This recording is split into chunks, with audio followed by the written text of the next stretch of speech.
How are you guys? Today is day that I speak some about doing exercises. For us today is in a beautiful area, as you can see.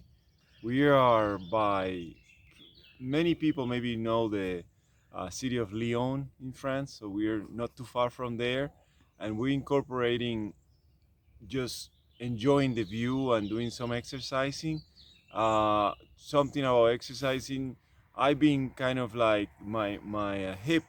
I've been feeling it a little bit for some time. That's for a lot of usage. So I incorporate the walking and doing exercises in the week, and then I do less running.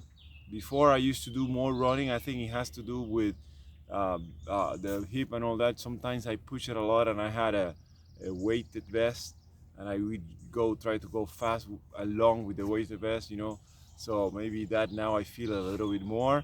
But my suggestion is that even if you have some sort of, I mean, not if you're hurt, completely hurt, but if you have a little bit of a soreness, it's okay to move a little bit, to do something. And if you can, if you're in vacations and all that, enjoy the outsides. That's my advice. The exercises that you're gonna see are just of the walking, and then some that I do after doing some of the cardio. Okay, ciao.